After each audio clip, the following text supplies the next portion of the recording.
There is nothing wrong with your internet. Do not attempt to adjust your settings. We are controlling the podcast. We control the squealing and the screams. We can make your heart flutter, your eyes blur from tears, or sharpen your mind to crystal clarity. For the next hour, sit back. We are in control of what you hear. We repeat, there is nothing wrong with your settings. You are about to experience the awe and mystery known as the female mind. You are now entering the Fangirl Zone. Rarely going where no one has gone before. Welcome to the Captain's Chair, a Star Trek's Lower Deck podcast on the Fangirl Zone. I'm Richard Dave, and joining me on this mission into the unknown is... Sean Fangirl S. beaming in for the season finale. And I'm Chief Engineer Steve, and today we'll be discussing Episode 10, or the season finale of Star Trek Lower Decks. I love your enthusiasm, Sean. Did we finally decide what my rank was? Because I think I've changed it every time I've been on. Well, I just pictured you sitting there in your chair wearing one of the gold tunics. He sounded so enthusiastic. Oh, she must be cosplaying with us today. My little badge. Yeah, it's great. Well, there's an opening for a security officer. Oh, yeah. And there's a spare earring you can wear, spoiler alert. Can't believe they went there, but we're not there yet. Yeah. Anyway, episode 10, No Small Parts. The USS Cerritos encounters a familiar enemy. Tendi helps a struggling recruit with her, okay, air quotes, footing. Yes. We start off the fun this week by visiting Beta 3 to find that the residents are no longer doing the whole Red Hour purge thing, or are they? Yeah. Because they've returned to worshiping the insane computer Landru, and Captain Freeman is not amused. Can I tell you, the fact that they make her exasperated and she like holds the bridge of her nose and stuff, I'm like, this is me, only animated. It's like, are you serious right now? It's like the Picard facepalm. Yes. I just love that they actually do that because I feel that like in my soul. I do that at least like 12 times a day. So yeah.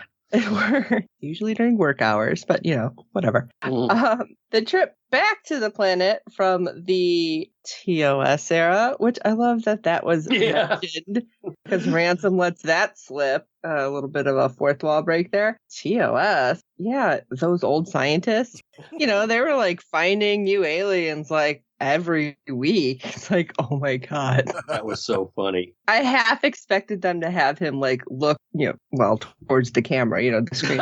Yeah.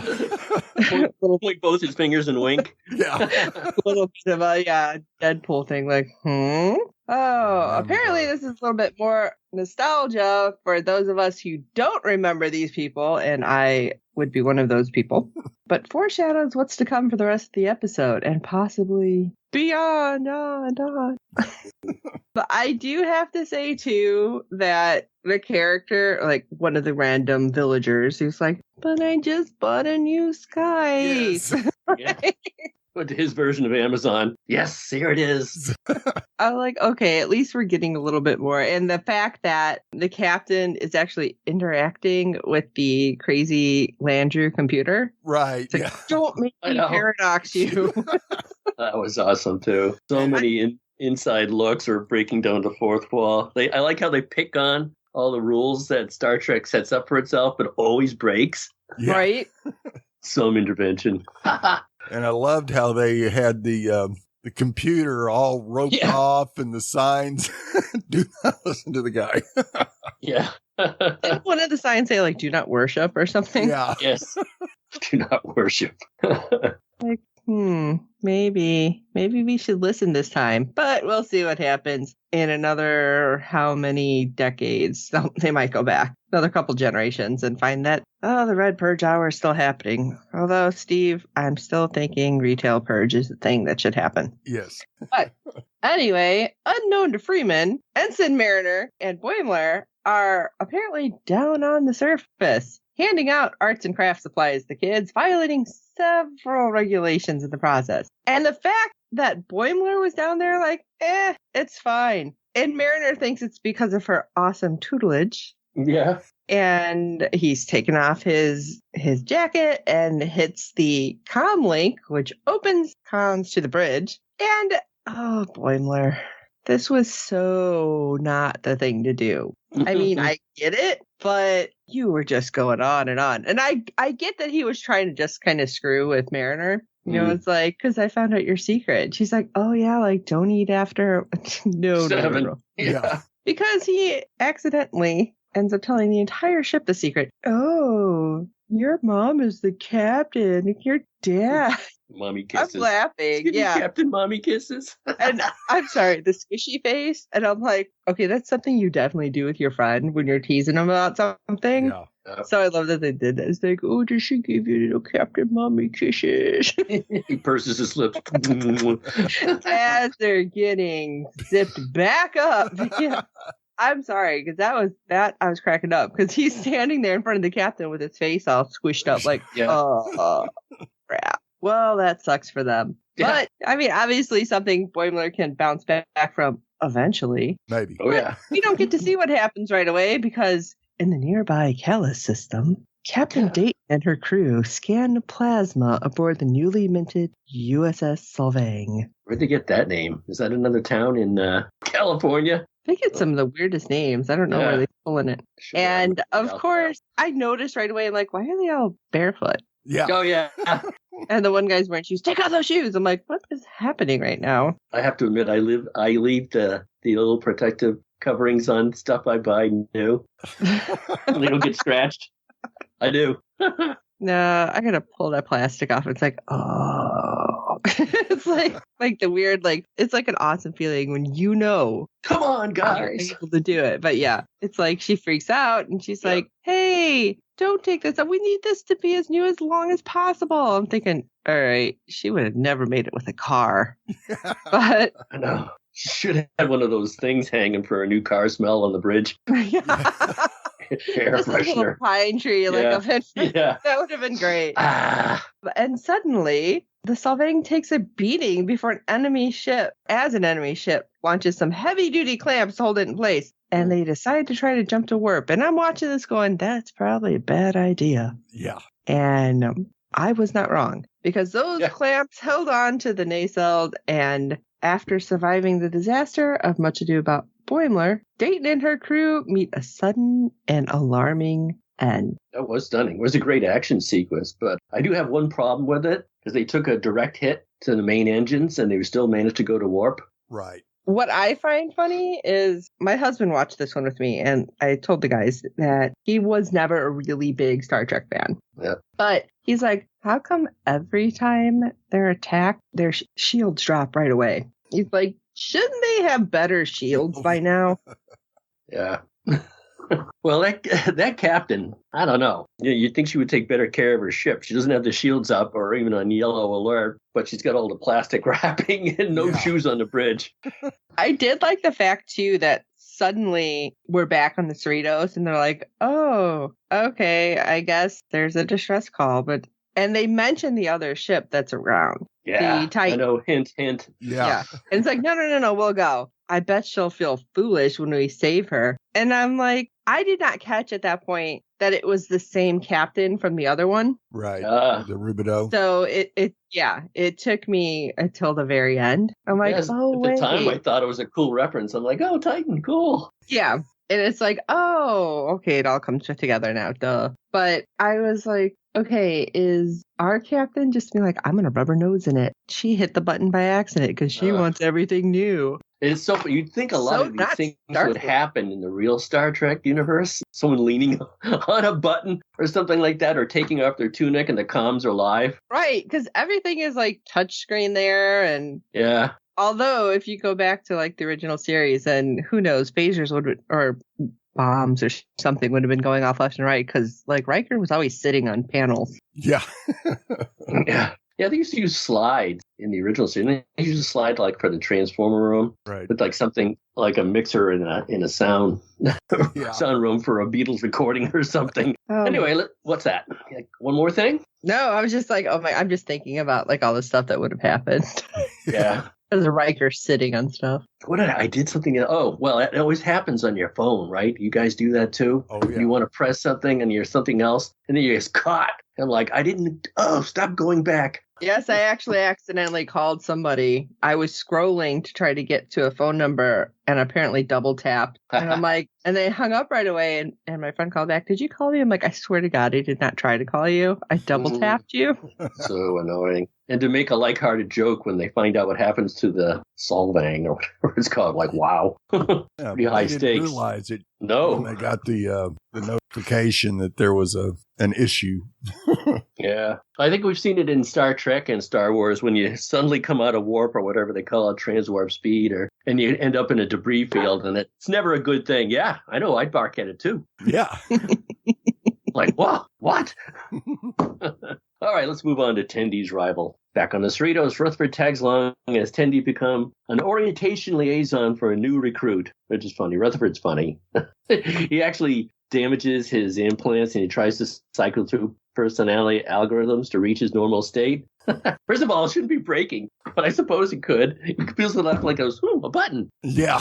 Yeah. And he starts pressing on the button. Oh, let me twist this. And he just kept going. He's like, oh, it comes off. Kind of strange for a Vulcan device. And you get to see the point of view from like a electronic point of view from a display screen as he goes through each one of them. Yeah.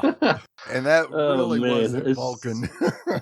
Yeah, that's funny. So the new recruit is an exocomp and is even more bubbly and charming than Tendy. I'm like, I was thinking to myself, oh my God, Tendy's so bubbling and charming. Now we're going to have two of them. And this you don't like the bubble and charm? No, I do. From one person. Yeah. Two of them double down on bubbly charming. Like, And I love Tendy's thing, where she's always depressed. I mean, something hits her, she gets this realization, she goes, oh, well. And then half a second later, she goes, that's going to be the best thing ever. Man, you cannot keep her down. The new recruit who chose the name Peanut Hamper shows some difficulty in the dexterity area, causing Tendy to worry about the challenge she's sure to face with physical requirements to her duties. She goes over, they're in that sloppy-looking repair hangar again, and she sees some, dilithium crystals? And she doesn't have any hands. I mean, even R2-D2 had a little graspy thing, right.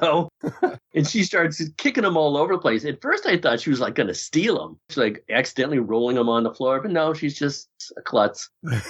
Yeah. I love that she keeps pushing it, and she's like, oh, okay, I got it. And I felt like that commercial with the old man fishing. Oh, you almost got it. Gotta be faster.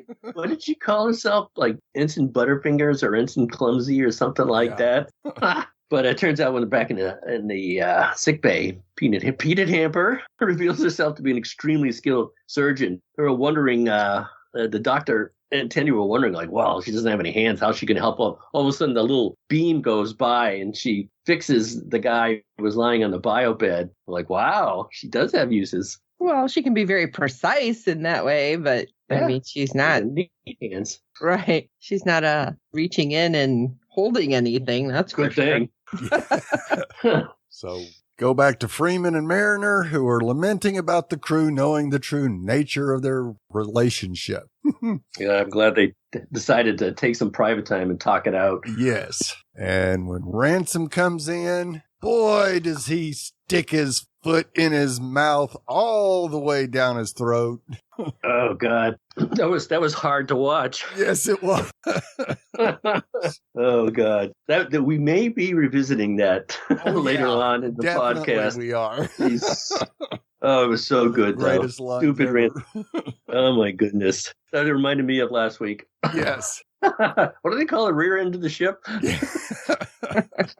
So Mariner has had enough, and she leaves the ready room annoyed as the crew around her whispers about the revelation. And she's approached by Lieutenant Steve Levy, who's prone to believing conspiracy theories. Which was awesome. My God. That was funny how he's like throwing them all out there. Yeah. Whom she also had dated a year prior. Yeah, probably once. Yep, once.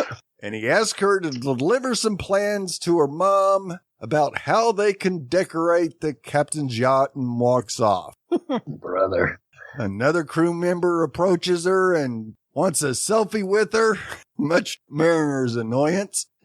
And then she bumps into Dr. Tiana, who scolds her briefly before asking if she thinks Freeman would mind if she and Shax hooked up. Wow. With what? Her coital hooks or something? Holy smokes. Too much information. Yeah, I think I was in a bit of shock with that. It's like, and my husband was just dying. Yeah. It's like, I don't believe they just said that. I'm like, yeah, this is not a kid's cartoon, that's for sure. But, you got to remember that Shax planted a big wet one on her a couple episodes ago, and that must have kind of got her a little hot and bothered there. Yeah, now we know what makes her purr. Yeah. Oh, my God. And, of course, even Boimler cashes in the brown nosing, asking her to sign a recommendation to sweeten his request to transfer to an open position on the Sacramento. This is what kind of flipped her switch because she was ticked. Oh, yeah. But when Mariner realizes that a transfer to a new ship would mean a chance to escape everyone's scrutiny, she ties up her hair, finally rolls down those sleeves, and sets out to be a model officer. I like how the instant change goes from being insubordinate machine to, okay, fix the hair, roll down the sleeves. Done. Yeah. Yeah, apparently, all you got to do is like a little change like that, and you're suddenly on top, and you are definitely Starfleet. Yes, sir. You technically outrank me, sir. And I'm like, what? Stop calling me sir. It was like really freaking him out, which I thought was funny, but. Yes, she was out Boimlering Boimler. How is that possible? Yes.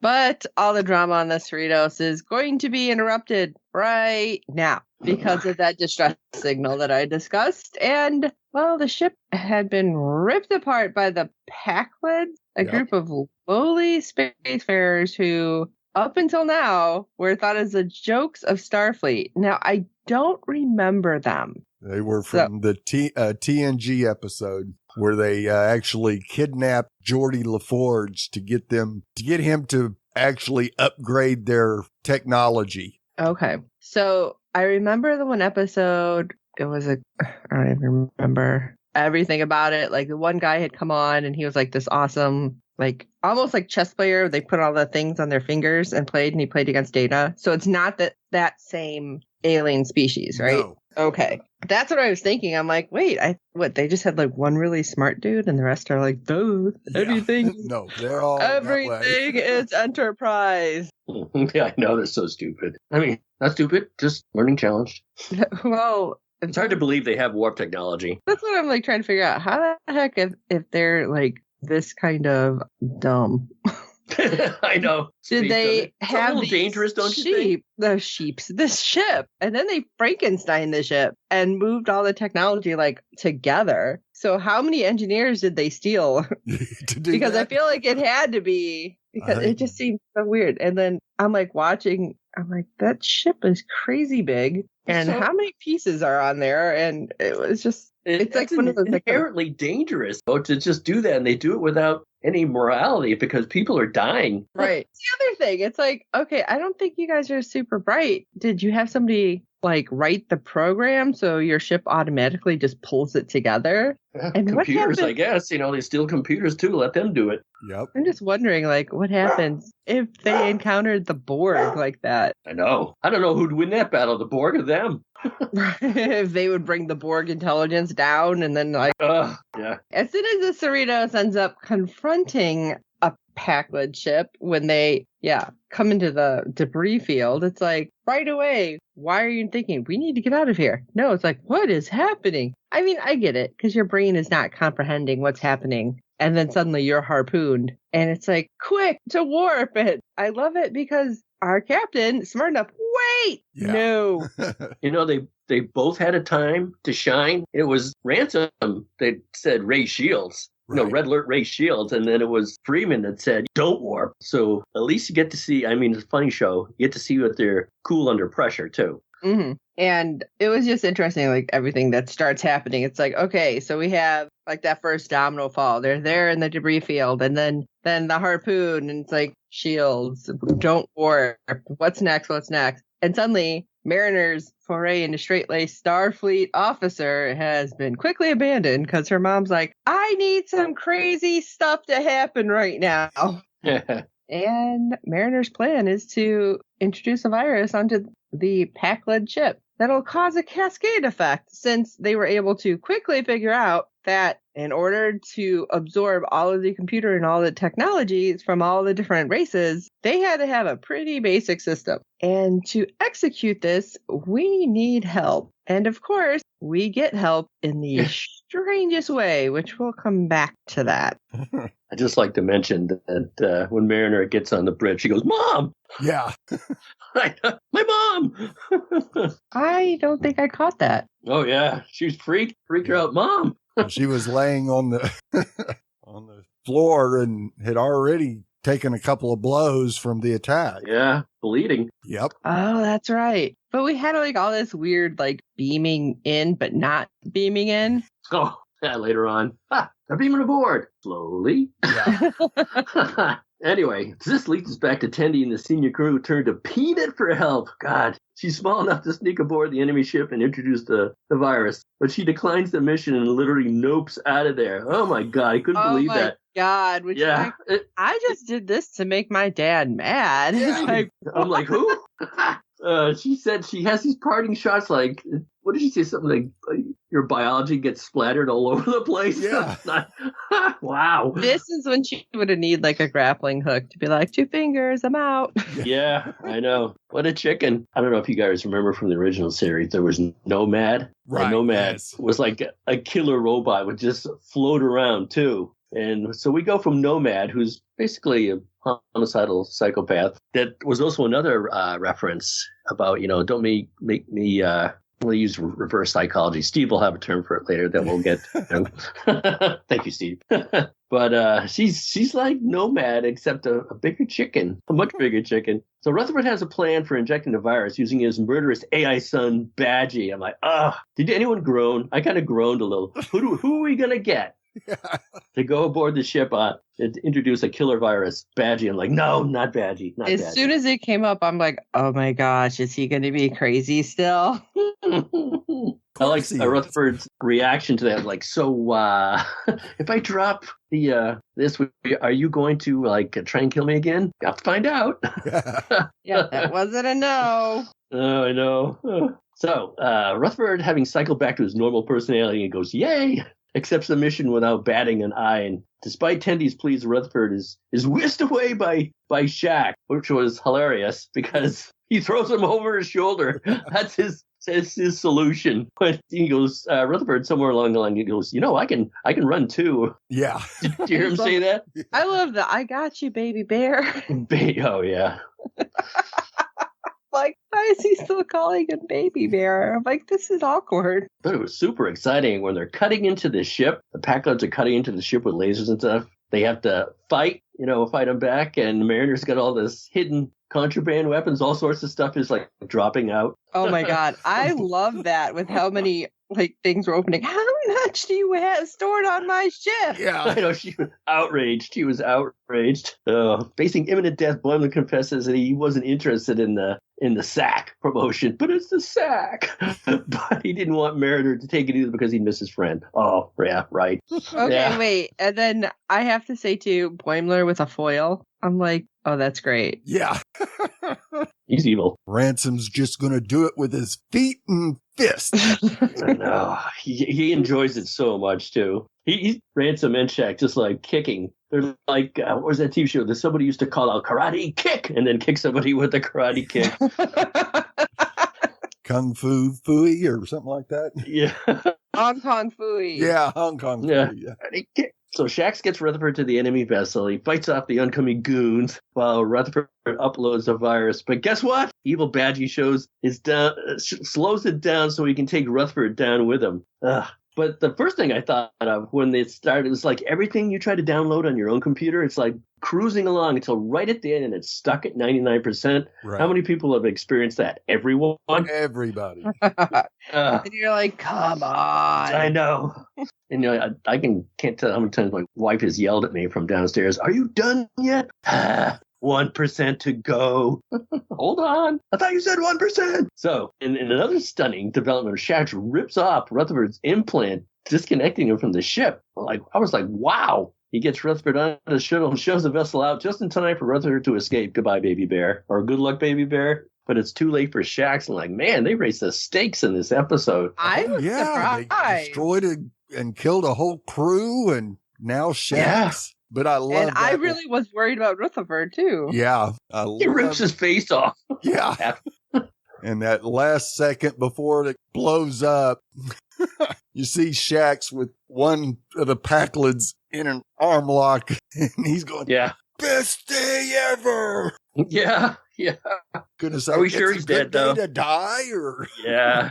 I wouldn't say for sure, especially since there was other ship. Like maybe they beamed him out slowly. Maybe. It's possible. I'm trying to figure out how his earring was still on the Cerritos, though. I know. Or is that just an extra? Found it floating in space somewhere, like, ugh. True. Maybe they cleaned it up. Demise isn't enough. More Packard ships arrive, and soon the Cerritos is surrounded and trapped. Captain Freeman is badly injured, but she's not willing to let her ship go. So now Mariner has taken over and orders the escape pods prepared. Just as all hope is lost, another Starfleet ship arrives, and it's the Titan. Captain... Oh, I'm sorry, but the Packlet's another enter? Yeah, I know. Oh, man. Are you the Enterprise? I have to say, that was so exciting.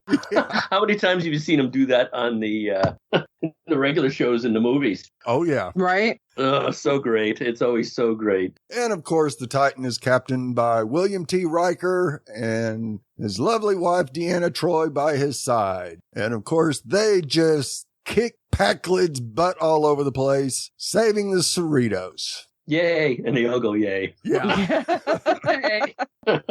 And then we end up in 10 Forward, where Freeman and Mariner grab a drink, which Will knows them all. Really?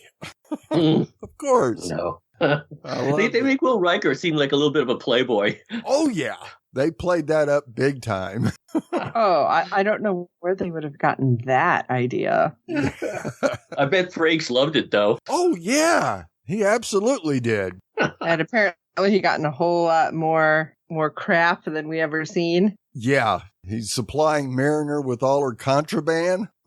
Yeah. Such a naughty saving boy. People, being saved. Yeah. See him and all that jazz. Yeah, that was awesome. And of course, Deanna also gets to get a few digs in as she takes Ransom down a Pegger 2000 when he asks about any more beta sets available. Yeah, I love that. It's like, I can work with that. It's like, what? Yeah. Remember the last time we saw Deanna Troi having a few drinks? What was that, First Contact, when she got back down to Earth in the past, and she got a little bleep-faced? Yes. We see Freeman ordering the Cerritos to be restored to her former glory instead of being upgraded like the Solvang. So funny. Yes. I want it just the way it was. Yeah. I love how they mention it. Yeah. Yeah. It's like, and shiny. Right. It's like, I don't want all the extra you always see happen to, the different type of ship. It's like, Freeman did hint a little bit is okay. Yeah. And sits her daughter down for a heart-to-heart. She's on her kick here. Starfleet is unaware of the true nature of the universe, and they're letting systems and people down. Wow. And if Starfleet kept a closer eye on things, then the Badens wouldn't have fallen prey to Landru again, and lives wouldn't have been lost to the jokes that are the Packlids. That's a real inside criticism of themselves. It is, big time. Yeah. But Freeman's hands are tied by protocol, but Mariner can work in the gray areas. Oh, really? Yeah. As long as her mom's there to bail her out, but don't tell the Admiral. That's right. Finally, mother and daughter agree that only by working together can they make things better. So that's something we've been asking ourselves all season, too. Like, what is the end point to this? First, we wondered how long they can keep the mother-daughter thing a secret, and that was done brilliantly and hilariously. Yes. And then, but how can they still work together? Well, why not? She's got the ultimate secret weapon in her daughter. Exactly. It's like having 7 of 9 with you. Yeah. Of course, we see Captain Freeman and the crew bid Shax a touching farewell, and Rutherford is in sick bay with amnesia from having his implant removed. One of the oldest tropes in TV and the movies. Yes. Well, that's why they had to throw it in. I'm kind of surprised they didn't just put some more stuff in him, but right. Maybe they're waiting to see if he survived it being ripped out so violently. Go back to Vulcan, maybe. Yeah. And Tendi is initially upset by this, but sees this as a new opportunity to become friends with Rutherford again. I don't know how she does it. I mean, worst day ever. Except it isn't. Yeah. Yeah, we can be best friends all over again. God. But before the Titan leaves, Riker finds out that Boimler is Ransom's best ensign and transfers him to the Titan. Okay. I will tell you, I was super surprised. Oh, yeah. Yeah. It was great to see that and everything resolved between Freeman and her daughter. So she's sticking around. The next thing you know, Boomler, as Riker would call him, yes, takes the transfer to Titan. I'm like, whoa, he's off the show. Of course he's not, but as long as I think we'll. But wow, that was surprising. Yes, it was his great dream was to be on the Titan. So yeah, he's getting what he wants, at least for the end of this episode. And of course, the transfer doesn't sit well with Mariner. Oh my gosh, that was hilarious. Sideswiped. Yes. Sideswiped. The constant messages. And what did the person say? Who's blowing up your pad? Yes. All of those messages. I'm just like, you're starting to sound a little bit crazy. Yeah, she's lying awake in her little bunk there, leaving one message after another, and finally tells, would you please shut up? Someone is trying to sleep, and she goes, oh, shut up, Jen. Right. After saying earlier, like, who's named Jen? Is there a Jen on the ship? Shut up, Jen. So, great episode. I liked this one. Oh, yeah. I thought it was really funny, and I liked how they kind of brought some of the stuff around to close the circles, like the mother-daughter thing, and super suck up Boimler. Yeah. But I like Boimler, and I thought it was really moving when he's like, I didn't want you to get it because I know you would because you're my friend, and then he's like, bye. Stinker. You stinker. Yeah, we saw Boimler flip-flop quite a few times in this episode. Careful what you wish for there, Riker. Yes. But will he be the Mariner on the Titan? Yeah, that's yet to be determined. Right. No, they're on the same scale, but at different ends. Yeah. I mean, they both have ambition, but one of them's anti-ambition. So you guys ready for a little Easter egg, boomer talk, and top 5 jokes? Let's do it. Let's do it. So the episode opens on Beta 3 from the original series episode, The Return of the Archons. Cool. Love that Landry character. Yeah. Shut up, get phased.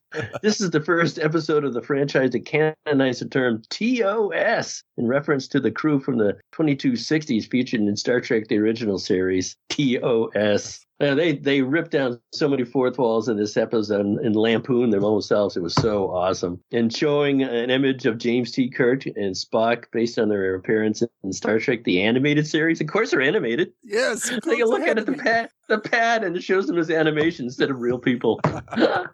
That's the universe they live in. And we had the Bajoran engineer with the dilithium burns from all the way back in Envoys is still recovering in sickbay.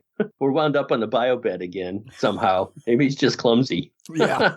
And Mariner temporarily adopt Boimler's speed walking technique from Envoys too. It's so obnoxious. I hate it when people do that too. Yeah. And the main plot involving the Packlets, the not too bright aliens, as we'll call them, they kidnap LaForge in the Next Generation Samaritan snare, and they have turned themselves into badasses. Ugh. They're still not very bright, but they managed to scavenge some impressive technology. That follows logically. Oh, I mean, if you grab all this stuff, you're just gonna build on it like some type of Lego thing, and next thing you know, you have this ultimate creation. That thing's never gonna land. I'm just saying that would like fall over. And we get Badgie is still pissed at his father, and Rutherford snapping his neck in terminal provocations. He's still that one was so messed up. Oh my god, he's still I always monitor comms. Yeah, guys like obsessed and paranoid. We get another Easter egg. As Shax calls Rutherford Baby Bear as he throws his unconscious body onto the shuttle, referencing his brief time as a security officer and a member of Shax's Bear Pack in Invoice. He also used that nickname in Veritas. Baby Bear. He's such a bear of a guy himself. He's like Papa Bear. And everybody else is Baby Bear. Yeah. And there's the Easter egg. The attendee tells an amnesiac Rutherford all the events he's forgotten during the time serving aboard the Cerritos, including the time she made a dog and the time they stole a bunch of T-88s. And he's like, the one with the purple stripe? Yeah. That's the best thing from it. Did anyone notice that Boimler's plaque from Temporal Edict can be seen in his quarter on the Titan? No, that was No, I didn't see that. Unbelievable. There's one thing I didn't want to be canon. Oh, yes, it is. Yep. And you got to love the stuff among Mariner's contraband stored in the walls of the corridor. Bill picks up what appears to be an often ridiculed Remco 1976 Star Trek Space Fun helmet toy. God, you got to see that thing. Oh, God. What? Okay, There's so much great stuff. Did you see... I don't remember that. I'm going to have to rewatch it. Okay. Did you see that the weapon that Boimler was fighting with? Yes. He had a foil. Yeah. I think it was a foil, not a saber, just like Sulu was fighting with from the original. So funny. So funny, man. These guys really skewer, no pun intended, themselves. Okay, seen for the first time in canon, the USS Titan has the same design and registry NCC 80102 used in the extended universe. La-di-da. And, of course, Jerry Goldsmith's theme music from the Star Trek The Motion Picture in the form of the 1996 recording of his end credit music from Star Trek First Contact is heard as the Titan battles the Packlets. That made it, like, doubling exciting. You know, that was awesome. And when the Titan shows up and the music plays, they're like, yes! And we found out that Titan has a Saurian first officer. Pretty good one, too, I'd say. The Titan wears... Oh, and I love that the Titan was wearing the Starfleet uniforms first introduced in First Contact. Yep. I always thought of those as the comfy one. They look so soft and rounded. Rounded? Rounded, yeah. They don't have that cut edges to them to have a military look. They're more scientific and pajama-like. Yeah, pajama-like. Okay. I'll never use the term rounded again. Well, I mean, they look like they always sleep in their uniform, so there you go. At least the lower decks crew does. There was a good one. Riker considers Freeman his chadish and himself as her mentor, and he realizes he used to get in so much trouble, and she's like, you did? Yeah. And this is the first episode to quote the lyrics, Where My Heart Will Take Me, the theme song from Star Trek Enterprise. Aw. I don't know how they're going to top this episode. I don't know. This was awesome. Yeah, how are they going to open up next season? It'll be the big the rescue mission for Boimler as he gets ejected. I think they'll practice ejecting the warp core and it'll turn out to be Boimler instead or something like that. He'll be floating in space like Picard. the exocomp when the Titan takes off and she'll help. Yeah. Not going to help you. And with this episode, Jonathan Frakes becomes the only Star Trek regular cast member to appear in 6 different Star Trek television series, having appeared as Thomas Riker on Star Trek Deep Space Nine. I remember that episode. Yes. Wow, that was a good one. Wait, he was Riker, but not Riker? Yeah, Thomas Riker. Huh. Not Will Riker. It was like a brother switch. Yep. Or the guy who's, not nearly as ambitious as Will Riker. No. And with this episode, Frakes and Marina Sirtis become the first Star Trek actors to portray the same characters on 5 different series. Amazing. We also learned they have mortal Horgons, or whatever they call them. Horgons? Yeah. We'll just use the ones we always use. Wow. Guys are so sly. Oh, man, she can flirt with me any day. Oh, yeah. I made her mad at me when I got the chance to meet her. No. Yes. Oh. Because I had mentioned that we were going to Ireland on our vacation that summer, and of course, she's British and they don't like the Irish. Why would she get mad at you? Yes. Why would We're not going to go vacation in stinky old England. Yeah. Whoops. Yeah. Sorry. Fred will come to the defense of England. No, Netherlands. Yeah, I know. That'll be his job. Yes. Yeah. All right. No, enough levity. Let's get to top 5 jokes. This is a tough one. I don't know. There were so many slights and jokes and other things. I have a personal affinity for number 5 in the list, which is a personally used tribble. Yes. Yes. She goes, a tribble? You brought a tribble aboard my ship? It's for personal use. When she said it, I was like, what? Yeah. What? Wow. And, oh my goodness, there was a close one in 3 and 4 with Ransom setting his fist to stun and kicks to kill. Yeah. Or I couldn't decide which was which, or there was the meow. Yes. When she screamed, "Row!" The medical doctor, and she goes, take Captain to the biobed. She panicked so hard she screamed like a cat. That one was good because it threw me. That was so funny. She kept bursting there. And then I should have saw this coming, but we need somebody morally bankrupt, a morally bankrupt genius, and boom, we get Badgie. Like, oh, God, of course. God. But the funniest jokes or series jokes have to be what I'm calling You Make Me Hard series. There were so many hard double entendres that I don't feel bad for using my penetration humor from last week's episode. You're both hard. You make me hard. Well, not that I'm hard right now. I could be hard if I wanted to. Wow. That was so awkward. You can dig yourself a space hole. Let's call it a black hole. Oh, yeah. He just did it. Wow. Way to go, Ransom. Yeah. And they're both like, ugh, can you stop? Yeah, Freeman face palmed again. Yeah. Oh, great episode. Well, this week, not only did we get our normal feedback from Fred from Netherlands, but we also have a second one. So, boy, we're excited about these. Yep. So let's hear from Fred first. Hello, Steve and Dave. And perhaps even Sean. This is Fred from the Netherlands with some feedback for Star Trek Lower Decks, Season 1, Episode 10, the season finale. Sorry about last week's very short feedback, but actually I didn't have much time to make my audio feedback, and I didn't have so much to say about the episode. On the other hand, this whole movie thing last week made it more and more clear what the problem, the psychological problem, is in Mariner towards her mother. And it was nicely portrayed in that movie. This episode had a lot of nice references. Actually, I didn't recognize Jonathan Frakes' voice. Marina Sirtis was very clear that it was really her voice, but I didn't recognize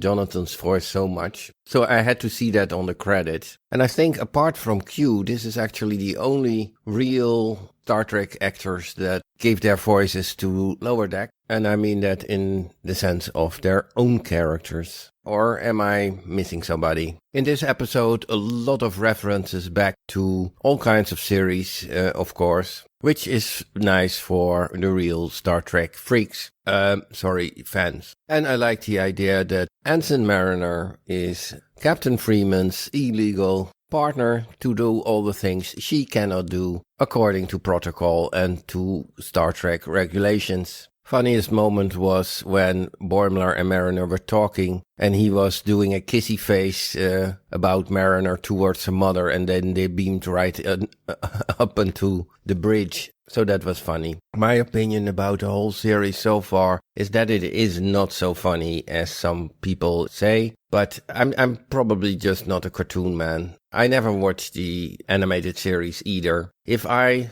remember cartoons that were more or less Looney Tunes, Bugs Bunny, that were the things I found funny, Roadrunner. And I have a good remembrance for Tom and Jerry. And that's actually because when my father got his Alzheimer, the only thing he still could appreciate and understand and watch with his grandsons was Tom and Jerry. And the nice thing about that is you could watch it again and again, and it was every time more or less new for him. And for the kids, it's always nice to see everything 10 times. So that was all for now. Greetings, looking forward to Star Trek Discovery. Signing off, Fred from the Netherlands. Bye. Well, Fred, I'm glad you like the episode from last week that kind of explained the way Mariner was feeling about her mom. Fred got a little boomer talk himself with his favorite cartoons from the past. Absolutely. And yeah, the kissing face was great. Did he say he didn't think it was as funny, or he didn't like the criticism that it wasn't funny? Yeah, he doesn't find it quite as funny as a lot of people do. But that's just because he's not a cartoon guy, like you said. He's more of the slapstick stuff, and we don't really get a lot of slapstick. Most of the jokes are callbacks or references or stuff like that. So I got a new that. I got a new nickname for him. Then we'll have to call him Fred Flintstone. We'll see if he gets that reference. Yeah, I bet he does. I bet he does too. Now, I think the only reason Fred didn't recognize Frakes' voice at first was because he really wasn't in the Riker character that he knew. He definitely got to expound on pieces of Riker's personality that he wanted to. Yeah, very sly. Let's go to warp in 5, 6, 7, 8. I know, so great. Oh, that jazz. Yes. So that was great. All right. We have some feedback from a new person this time that we haven't heard from previously. Oh. Yes, Jazz. So let's see what Jazz has to say. Hello, this is Jazz, and I have some thoughts on the Star Trek series Lower Decks. I've enjoyed the series very much. I enjoy the animation and the humor, and the fact that they all get together to be a motley crew with everyone having differences and similarities and different ranks and even different sections of the ship that all the friends belong to. And I think that's a very good combination of people getting together and being friends. So it gives hope for everybody else to be a little bit different and still have friends that they can enjoy the different parts of them. Some might have a creative side. Some might have a real detail-oriented side. Some of them might have a care as they can side where they do whatever they want, but in reality, they support their friends, so I like all of that. I also saw episodes up to episode 9. Right now, I think I have some thoughts on up to 7 and 8. The 7 was the one where they had the freaky dog,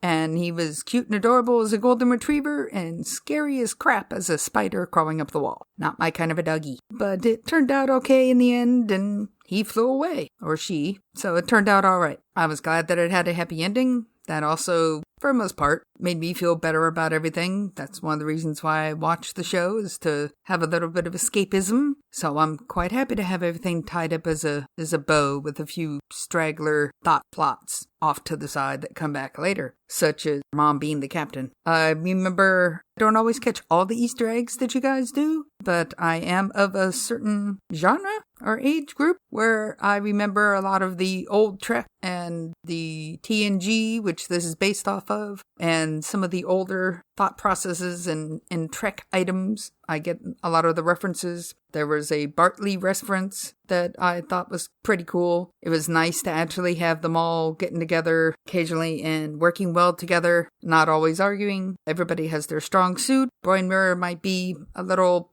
anal retentive, but we all have that side of us, at least most of us do, in some regard. Maybe for our favorite show, or for the fact that you're very organized, but only at work, or only at home, or only with this particular fandom, or there are normally different parts that normally work well together. So we had, one of the positives in episode 8 was one of my favorite quotes, which I noticed you did not mention, was I put on captions so that I can catch all the jokes. I learned that from watching Winona Earp, because a lot of them fly fast. So one of my favorites was when one of the characters went, "No, Tasha! No, garbage bag behind you!" which is a reference to her being knocked off by an oil slick. So I was very impressed by that homage. I love John Delancey, or DeChancey rather, coming in as the voice actor, and them going, nope, we're not going to deal with you, Q. We've had a day. Nope, not doing it. And then he goes, "Oh, mon capitan." And he goes, no French. Go bug Picard. He's like, "Oh, I don't want to do that. He's always quoting Shakespeare and making wine." I found that was very funny. I like that a lot. So I generally enjoy it all. I think that the characters are funny. They all have their moments. There are lots of little homages back to the TNG days, and I like it all very much. I think the animation is awesome. It's very difficult to do animation. I don't think that it is stick figures like some other people might have mentioned. I also like the fact that it's mostly very positive. I'm not very much into name calling of various people because I used to get that when I was a kid for liking Star Trek in the first place. So I don't go around calling people losers or that they ought to knock themselves off for the betterment of the crew, which would make a really boring TV show, actually. Or any of those types of things. Back then, geek was not a positive, so that was some of the adjectives that you got called. So I think there are nicer ways of saying that you're not a fan of a character than calling him a loser in every single solitary podcast. That kind of takes me out of the enjoyment of the podcast, which I generally thoroughly enjoy. I like the humor and the different viewpoints. Most of the time I watch it because it is a positive part in my day. So thank you for putting it out. And once again, this is Jazz. Thank you very much. Thank you, Jazz, for such a wonderful feedback. That's great. Yeah, I wonder if she appreciated her, I'm sure she did, her personal send-off with a jazz reference at the end of the show. Yeah, the dog was freaky. Yes. Yeah. I liked the dog, except, when it wasn't a dog. Yeah. I mean, like a cube, like yeah, when it just like going by on the floor. It's like, what the heck? Yeah. So Jazz is a longtime Trekker or Trekkie. I think they really like to be called Trekkers, not Trekkies. And she seems to know a lot about her stuff, so it's good to have her aboard. Yes, it is. And so she's at least somewhere between our age and Sean's age, that's for sure. Yeah. And that was a great catch on the Tasha quote. I'm surprised we missed it as well. Oh, I got it. I just didn't mention it, Okay. I can't mention everything. Sorry, Jazz. There's so much to try to pack in. Wow. Especially when they actually start throwing like all the references. So yeah, it's a couple of them slip past every once in a while. Yeah. Well, we certainly hope we're going to hear from you again, and it sounds like you're enjoying our podcast, so that's great. Yeah, the captain's chair should be back pretty soon. Yep, seeing that Discovery Season 3 starts next week. So and these gentlemen will be launching soon. Yes. Well, I will not be part of that because I haven't watched the first 2 seasons at all. So I may join you if there's a 4th season. I might catch up by then. Worth it. Totally worth it. Very worth it. Yeah. Getting through season 1 will be the tough part. Season 2 is great, and season 3 is going to be fantastic. Yeah. It may have to happen over our Christmas vacation from work because we're in October, and October is all Halloween for me. You guys, if you've seen my posts on Facebook and Instagram, because I shared it with Fangirl Zone, then you know it's all Halloween this month. So I got to stay in the scary mode. Yeah. Oh, we'll have to discuss scary. I watched the first episode of Bly House last night. Ooh, we'll talk about that. All right. So for those of you who want to contact us, much like Fred and Jazz have, you can go over to www.fangirlzone.com, click on our contacts link, because that is up to date. Everything else is like a bit disarray because Sean has not done great housekeeping on the website trying to fix it. But our contact link is correct. And there's a myriad of ways you can contact us. And email, social media. We love hearing from you guys for everything. And if you want to send questions, comments, feedback, much like, again, Fred and Jazz did, you can do it through any of those ways, or like they also did, do it actual audio clip to us. And if you want to tweet, you can tweet along with Steve and Dave at SalyerSteve or at @thereal_ID_Dave. And I'm on Twitter, but not as much lately. It's at Jetta528. Yep, like the car, but it was the video game character. Bonus points if you know what video game. Exactly. Please review and rate us on iTunes and every other platform you find us on, as good ratings and reviews help other fans of the show find us, as there are a lot of other Star Trek Lower Deck podcasts out there. Tell your friends, and we do hope you're enjoying our podcast. And don't forget to check out the other great Fangirl Zone podcasts. Season 2 of Lower Decks is already in production, and Season 3 of Discovery starts October 15th. And the episode 1 is entitled That Hope Is You. So until then, remember. This is Chief Engineer Steve. I'm only hard on you when you make me hard. Deshaun Fangirl beam me out of here. And this is Red Shirt Dave. And I have to say, it's going to be hard to be without you guys, at least for a week. And I'm going to miss that penetrating discussion. So I'll try not to be too sad, and I'll use my personally used Tribble and see if I can go rescue Peanut Hamper out of space.